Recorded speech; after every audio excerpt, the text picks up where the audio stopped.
జ్యేష్ఠత్వపు హక్కుని స్వతంత్రించుకున్న వాడికి ఆ దీవెనలు కూడా స్వతంత్రించబడతాయి. ఆ హక్కుని తిరస్కరించిన వాడికి ఆ దీవెనలు కూడా దక్కలేదు. చూడండి, యేసు ప్రభుని హత్తుకున్న వాడికి ఆయనతో పాటు అన్ని దీవెనలు లభిస్తాయి. సంపదల గని యేసును విసర్జించిన వాడికి ఆయనకు సంబంధించిన దీవెనలు కూడా పోగొట్టుకుంటాడు దరిద్రుడు. సర్వకృపానిధివి, సంపదల ఘనివి, సర్వకృపానిధివి,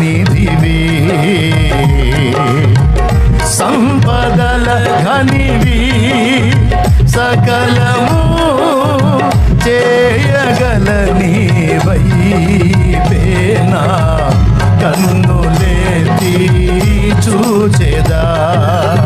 సకలము సకలము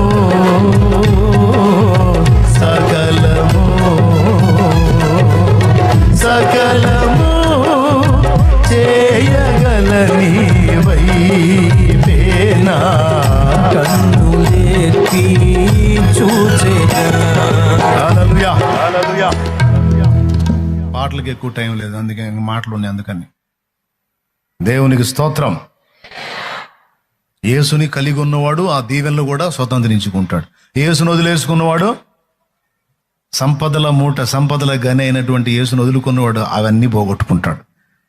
ఇక దరిద్రానికి బ్రాండ్ అంబాసిడర్ అవుతాడు అనమాట. ఇహమందును పరమందును కూడా పక్క వదిలిపెట్టుకోవద్దు, ఆయన్ని పోగొట్టుకోవద్దు. ఆయన్ని హత్తుకొని ఉన్నవారు ధన్యులు.